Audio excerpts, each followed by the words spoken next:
श्री जगदीश प्रसाद गुप्ता छत्तीसगढ़ शासन में chief engineer के पद से रिटायर होने के बाद श्री द्वारिका महाराज स्मृति न्यास के तत्वाधान में श्री द्वारकाधीश एवं बागेश्वर महादेव मंदिर का वर्ष 2005 में अपने पुत्रों इंजीनियर कुंजन गुप्ता एवं इंजीनियर भुवन गुप्ता के सहयोग से अवंती विहार रायपुर छत्तीसगढ़ में निर्माण करवाया।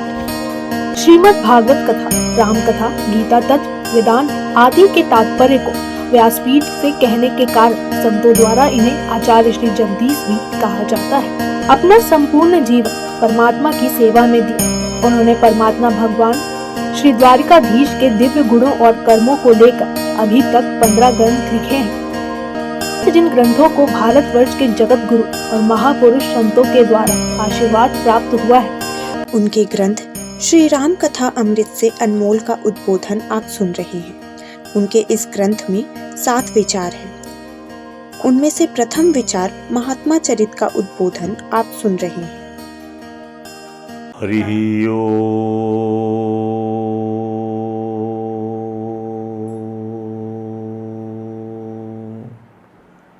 योगाय योगपतये योगेश्वराय गोविंदाय नमो नमः। विश्वाय विश्वपतये विश्वेश्वराय गोविंदाय नमो नमः।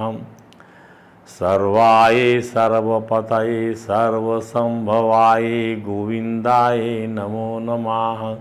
सच्चिदानंद रूपाय विश्वोत्पत्त्यादिर्हेतवे तापत्रय विनाशाय श्री कृष्णाय वयं नुमः। ओम रामाय रामचंद्राय रामभद्राय वेदसे रघुनाथाय नाथाय सीताया पतये नमः। ओम रामं रामानुजं सीतां भरतं भरतानुजम् सुग्रीवं वायुसूनं प्रणमामि मुहुर्मुहुः। शमं प्रशान्तं सुमुखं दीर्घचारु चतुरसुन्दरचारुग्रीवं सुकपोलं शुचिस्मितं सर्वाङ्गमनोहरं हृदं कृपाप्रसादेक्षणम्। समानकर्णविन्यस्ते स्वर्णमकराग्रतकुण्डलं हेमाम्बरं घनश्यामं श्रीवत्साङ्क्षीनिकेतनं शङ्खचक्रगदापद्म वनमाला विभूषितं नूपुरैर्विलसितपादं कौस्तुभप्रभयायुतं द्युमत्किरीटकटकसूत्रा अङ्गजं सुकुमारम् अभिध्यायेत सर्वाङ्गेषु मनो ददातु। हरे राम राम राम हरे हरे हरे कृष्ण कृष्ण कृष्ण हरे हरे। बोलिए परात्पर परम तिलोकी नाथ भक्त वांछा कल्पतरु भक्त वत्सल कृपण वत्सल शरणागत वत्सल भगवान श्री द्वारकाधीश महाराज की जय। भगवान श्री बांके बिहारी लाल की जय। भगवान श्री रास बिहारी लाल की जय। भगवान श्री राधा दामोदर नाथ की जय। भगवान श्री राधा कृष्ण सरकार की जय। श्री सद्गुरु भगवान की जय। समस्त गुरु भगवान की जय। श्री चैतन्य महाप्रभु जी महाराज की जय। देवर्षि नारद जी महाराज की जय। भगवान श्री व्यास जी महाराज की जय। परम भागवत भगवान श्री सुखदेव जी महाराज की जय। जय श्री राधे, जय जय श्री श्याम। आइए श्री राम कथा अमृत से अनमोल, श्री राम कथा अमृत से अनमोल जो हमारा ग्रंथ है उसके 7 विचारों में जो महात्म्य चरित्र पर हम आपको अपना जो विचार है वह आपके सामने रख रहे हैं। जीवन में इंद्रिय प्रमाद की इतनी प्रचुरता है स्वर्ग में कि हरि के पाद पंकजों की सेवा से प्राप्त होने वाले तत्व ज्ञान रूपी लाभ को ये सारे विलास जो है पराभूत कर जाते हैं।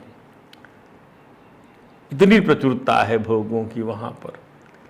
वो अपने इस संताप को, इस प्रकार से व्यक्त करते हैं कि हमारी आयु एक कल्प की होती है, फिर संसार चक्र में हमको लौटना पड़ता है, मुक्ति नहीं हो पाती, तत्व ज्ञान नहीं हो पाता। क्यों? क्या और कमी है स्वर्ग में? नायत्र वैकुंठ कथा सुधापगा न साधवो भागवता सदाश्रया न यज्ञ यज्ञेश मखा महोत्सवा सुरेश लोकोपि न वैसा सेवता। जिस स्वर्ग में भगवान की कथा की अमृत रूपी सरिता नहीं बहती। क्या बात है? इसका अर्थ क्या है? इसका अर्थ क्या है? देवलोक निकृष्ट है, देवलोक की चाहना नहीं करनी चाहिए। नहीं नहीं, ये बात नहीं है। इसका अर्थ ये है कि विषयों के प्रति आपकी जो आसक्ति का चरम है वो नहीं होना चाहिए। आसक्ति सर्वथा वर्जनीय है, इसका तात्पर्य है। और देवताओं के स्तर पर यदि ये चीज कही जाती है तो सोचिए आपको किस कदर आसक्ति से गुरेज करना चाहिए। आसक्ति, इसको तो हमने बताया, न कुर्यात कर ही चित संगम तमस तीव्रम तितीर्षुः। जो इस अज्ञान रूपी अंधकार के पार जाना चाहता है उसको आसक्ति का पहले ही आसक्ति से परहेज गुरेज करना पड़ जाएगा। क्यों? क्या करती आसक्ति? अर्थ धर्म काम मोक्षाणाम यद अत्यंत विघातम, इस सारे पुरुषार्थों को मार डालती। तो उस स्वर्ग में ये भगवान कथा का अमृत नहीं बहता। भगवत भक्त साधुजन ये भी स्वर्ग में निवास करना पसंद नहीं करते, ये भी स्वर्ग में निवास करना पसंद नहीं करते। उनको भी इस नृत्य गान में कोई रुचि नहीं है। साधु सन्यासी कहाँ मिलते हैं? भगवान राघवेंद्र को संसार में आना होता है। देखिए, बुला लेते संसार में भगवान को ये लोग, जहां ये रहते हैं वहां बुला लेते। भगवान खुद भी स्वर्ग नहीं जाते, बल्कि देवताओं के इतने प्रचुर भोगों के बीच में उनकी कठिनाइयों का निराकरण वो ही करते हैं। वे हमेशा भोग के कारण उन पर हमेशा हमले होते रहते हैं। आसुरी ताकतें हमेशा दैवी संपदाओं को पराभूत करने में लगी रहती हैं। इसका अर्थ क्या? क्या कमजोर होती दैवा? नहीं, कमजोर नहीं होती। आप जो है वहां पर ये जो अभाव हो गया है प्रभु के चरणों की सेवा का, वो परेशान करती है। वो सेवा कैसे बढ़े कैसे ना बढ़े इस पर समझने की आवश्यकता है। तो इस स्वर्ग में तो भगवान के पुरुष की पूजा अर्चना ही नहीं की जाती। फिर जहाँ प्रभु की पूजा अर्चना ही ना हो, वो चाहे ब्रह्मलोक ही क्यों ना हो, उसका सेवन नहीं करना चाहिए। ये इसका अर्थ है। मतलब एक महत्ता बताने की तुलनात्मक पक्ष देखिए क्या है। गंगा की तुलना अन्य साधारण नदियों से तो नहीं की जा सकती, वही इसका अर्थ है। इसलिए देवता कथा अमृत चाहते हैं, क्योंकि वह स्वर्ग में उपलब्ध नहीं है। कथा अमृत का परम लाभ है, कथा अमृत का परम लाभ है, जबकि स्वर्ग के अमृत का लाभ क्षुद्र है, क्योंकि स्वयं वैकुंठ की तुलना में स्वर्ग क्षुद्र है। वैकुंठ की तुलना में क्षुद्र है स्वर्ग। कथा अमृत से ही अमृत तत्व का ज्ञान होता है, कथा अमृत से ही। यही कथा अमृत आपको संसार चक्र से बचा सकता है। ये हमने सार निकाला है। हमारा अब तक का अनुभव है, 75 वर्षों का अनुभव, कि जो है आपको संसार के ये जो संस्कार मरण जीवन मरण के चक्र से को बचा सकता है तो भगवान का कथा अमृत ही है। इसलिए देर मत करिए इसके पान में। स्वचराते वो राजर से अच्युत कथा सुधाश्रया। अच्युत की कथा के अमृत का आश्रय ले लो। सो अचिरात एव राजर्षे स्यात् अच्युत कथा सुधाश्रया शृण्वन्तः श्रद्धानस्य नित्यं स्यात् अधीयताः। बार बार पढ़िए, बार बार गुनिए, बार बार, तो इससे तत्व का ज्ञान होता है। यह ज्ञान कभी नहीं मरता, यह परमात्मा से जीवात्मा को मिला देता है, उनकी एकता का अनुभव उनको करा देता, उसको उनको एक कर देता है। इसलिए श्री राम कथा अमृत से अनमोल है। सर का अमृत मरे हुए को जिला देगा। क्या करता है? मरे हुए को जिला। जैसे भगवान ने कहा इंद्र से, वर्षा कर दो, भगवान राम ने, सारे बानर जीवित हो गए, तो जिला देगा मरने वालों को। परंतु कथा का अमृत आत्मदर्शन करा देगा, जहां जिलाने का, अब मरने का सवाल ही नहीं है। वाह क्या बात है! जहां जीवन और मृत्यु का अत्यंता भाव अनुभूत हो जाएगा। श्री रघुनाथ जी की भक्ति से आत्मदर्शन का रास्ता प्रशस्त हो जाता है। श्री रघुनाथ जी की भक्ति से आत्मदर्शन का रास्ता प्रशस्त हो जाता है। स्वयं वैकुंठ की तुलना में स्वर्ग क्षुद्र है, इसलिए जो है कथा अमृत का अपना अलग ही लाभ है, परम लाभ है। इससे बड़ा कोई लाभ नहीं है, इसका तात्पर्य है। कथा अमृत से ही अमृत तत्व का ज्ञान होता है। यह ज्ञान कभी नहीं मरता, यह परमात्मा से जीवात्मा को मिला देता है। क्योंकि इस अमृत के पान से, कथा के अमृत के पान से जीवन और मृत्यु का अत्यंताभाव हो जाता है, आत्मज्ञान हो जाता है।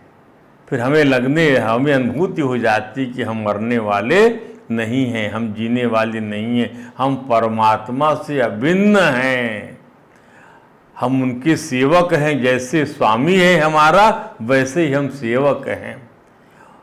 उनकी सामर्थ्य से हमारी सामर्थ्य है, ये समझ में आने लगता है। हमारी अपनी कोई सामर्थ्य नहीं है, हम भगवान हनुमान जी सरीखे बन जाते हैं। ध्यान दीजिए, श्री रघुनाथ जी की भक्ति से आत्मदर्शन का रास्ता प्रशस्त हो जाता है। गजराज को काल के फंदे से कोई छुड़ा नहीं पाया, न गजराज का बल काम आया, न परिवार काम आया। काम आई तो उसकी भक्ति जो उसने पूर्व जन्म में किया था। तो भक्ति कभी नष्ट नहीं होती, वह अंतःकरण में हमेशा स्थापित रहती है। और जब तक वह भगवान से मिला नहीं देती, आत्मदर्शन नहीं करा देती, तब तक परमात्मा उन्मुख ही बनी रहती है। ध्यान दीजिए, भक्ति जब तक आत्मदर्शन नहीं करा देती, अर्थात परमात्मा से नहीं मिला देती, भगवान से नहीं मिला देती, वो हमेशा अंतःकरण में बनी रहती है। परमात्मा की तरफ ही वो उन्मुख रहती है, कहीं और नहीं जा सकती, और कहीं रस ही नहीं आएगा अंतःकरण को।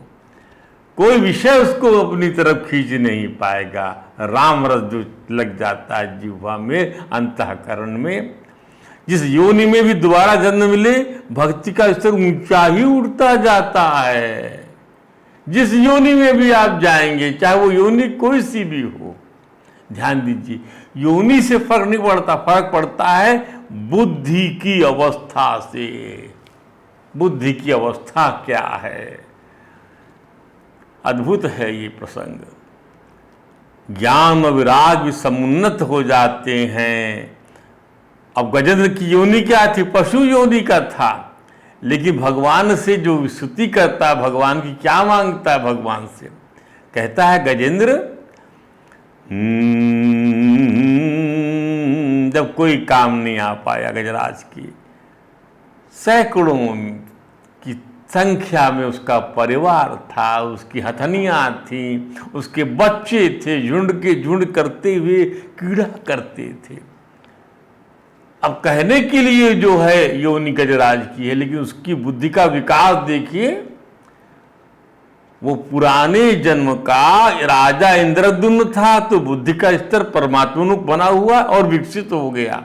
वो उस योनि में भी कहता है, याद करता है भगवान को। इसलिए आपको यदि कोई काम आएगा उस जन्म में, तो आपकी ये भक्ति ठाकुर जी के प्रति काम आएगी। इससे जरा भी गुरेज मत करिएगा। एक एक मिनट समय जब भी मिलता है इसको दीजिएगा। क्या कहता गजराज,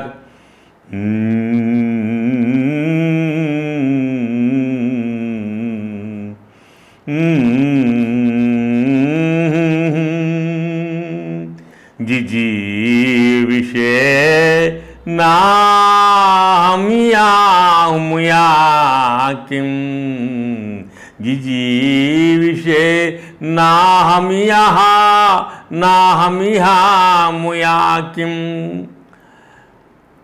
अंतर्बहिष्यावृतये भयोन्याक्षामि कालेन नायस्य विप्लवा, तस्यात्मलोकावरणस्य मोक्षम, जिजी विषय न हम इह अमुया किम, न इह अमुया किम।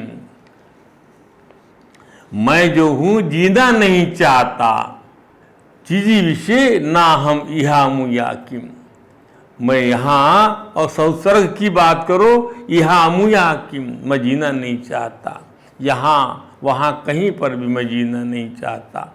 अंतर बहिष्यावृत, ये क्योंकि ये जो हाथी की योनि बाहर और भीतर सब ओर से अज्ञान रूप आवरण के द्वारा ढकी हुई है। अंतः बहिष्यावृत ये योन्या, ये योनि जो है हाथी की ढकी हुई है अंतर बाहर से। अंत बाहर में मैं हाथी हूँ का चमड़ा धारण किए हूँ, अंदर में मैं जो है पशु का, मेरे को पशु का सूक्ष्म शरीर प्राप्त है।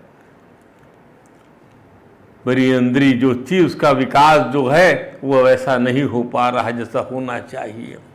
तो मैं क्या चाहता हूँ, मैं वो चाहता हूँ क्या इच्छामि काले न यस्य विप्लवाः, काल के कारण से, काल क्रम से जो छूट नहीं पाता, मैं ऐसा जो है आत्मज्ञान चाहता हूँ। इच्छामि काले न यस्य विप्लवाः तस्य आत्मलोकावरणस्य मोक्षम, मैं तो आत्म प्रकाश को ढकने वाले इस अज्ञान रूप आवरण से छूटना चाहता, अज्ञान रूप आवरण से, आवरणस्य मोक्षम, इस आवरण का मोक्ष चाहता हूँ। किसका? इस आवरण, ये आवरण हट जाए अज्ञान रूपी, और मैं जो हूँ स्वरूप साक्षात्कार कर लो भगवान के साथ में, मैं ये चाहता हूँ, और जो किसी भी काल में जो है नष्ट नहीं होता।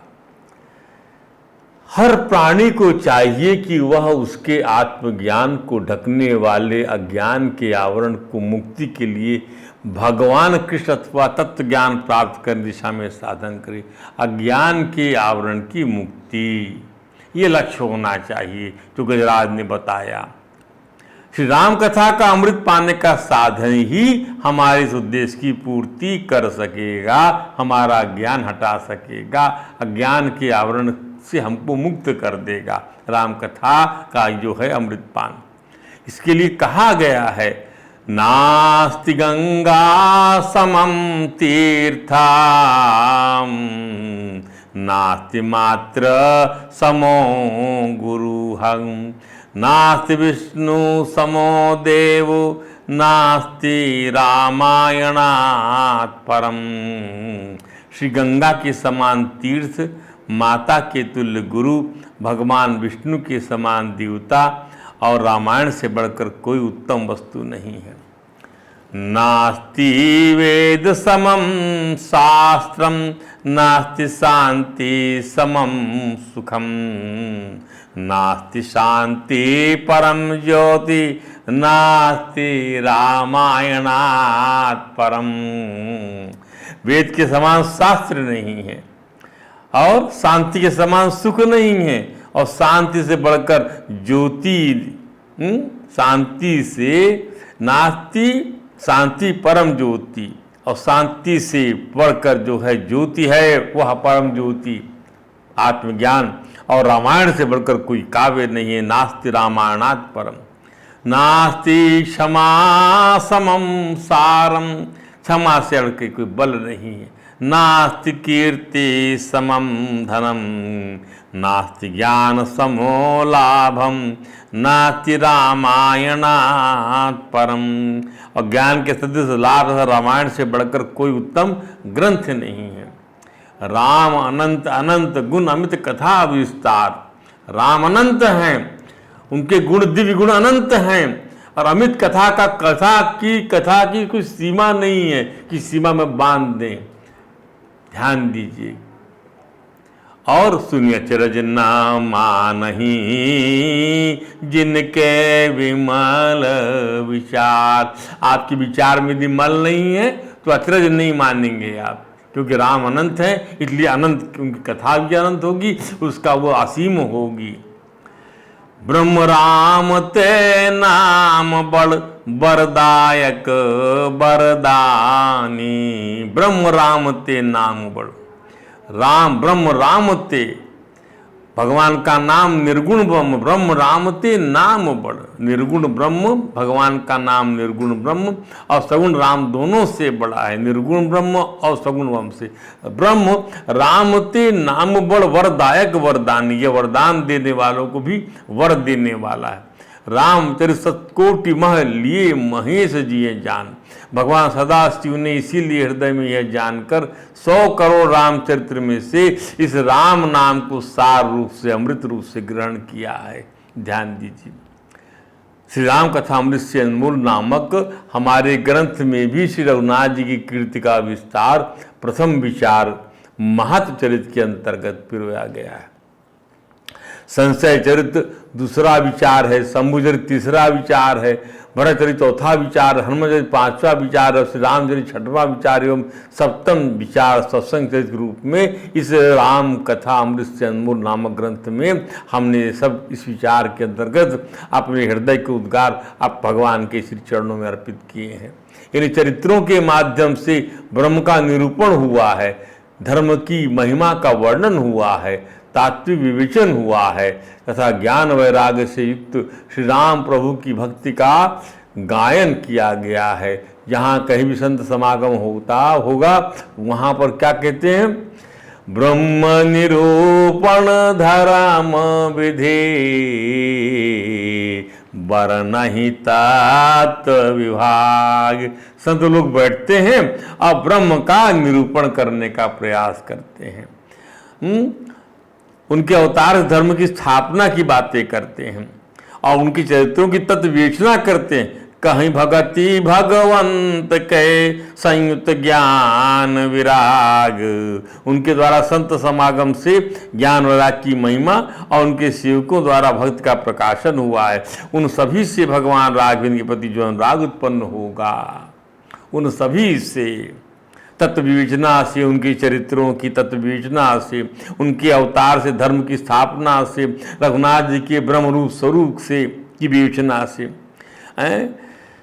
जो भक्ति का प्रकाशन हुआ, उन सभी से भगवान राघवेंद्र जो अनुराग उत्पन्न होगा। प्रेम ही प्रेम, भगवान से प्रेम संबंध होना सबसे बड़ा लक्ष्य है। ध्यान दीजिए, अब बिना प्रेम संबंध, बिना प्रेम संबंध और वेदांत की भाषा में बिना उनसे अभिन्न संबंध बनाई, प्रेम में अभिन्नता होती है, इसी से आत्मज्ञान की उपलब्धि हो जाएगी।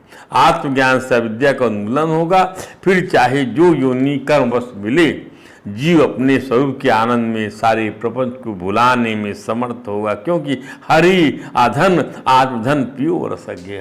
हरि धन को नहीं, आत्मधन के प्रिय हैं।